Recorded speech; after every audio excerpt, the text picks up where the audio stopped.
definitely crazy having to call Randy again and saying, I got to file for divorce. Morning. How you doing? Doing well, how are you? Good. My divorce from Simon, I haven't dealt with the emotional part yet. I've had to deal with logistics. Ready? Yes, I am. All right, you know where we're going. It's really weird. It feels really cold. Thank you for coming back to us. It's good to be in your life again. I'm sorry this is why.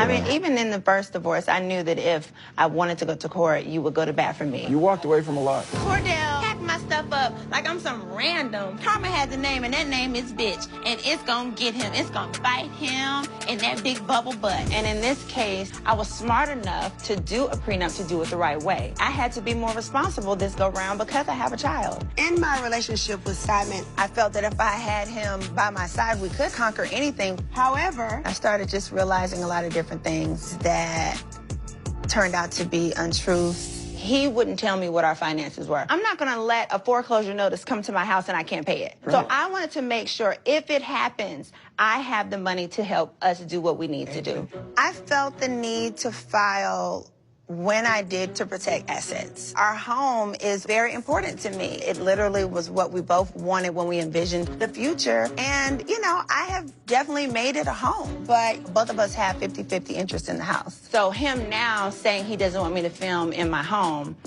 is an issue. The court gave you the right to live in the house, so we're going to try to do an extra document that says the court is telling anyone that wants to film in the house that you have the full right to do that. So we're just going to go ahead and file it as an emergency request so that the court can see, hey, this is impacting her longevity, her ability to earn income. Right. because Simon sent a cease and desist, I can't film in the house. You don't play with where I make my money.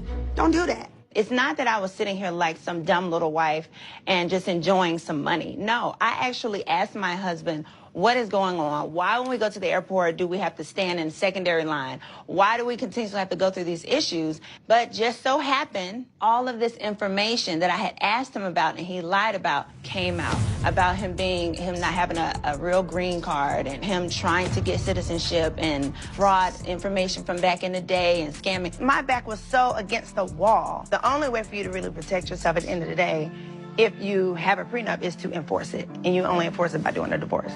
For me in our relationship, I used to pride myself on us having great communication.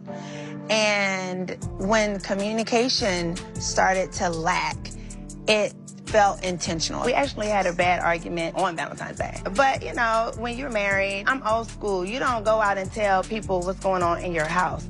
I know it looks like to many people like, oh, she posted this perfect life. But I look back and I can think to myself, I definitely posted this knowing we were not okay.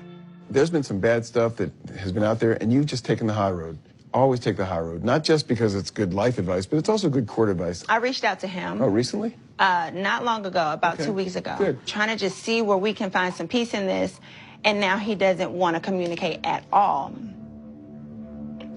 Sorry. But, I've just given up on that part.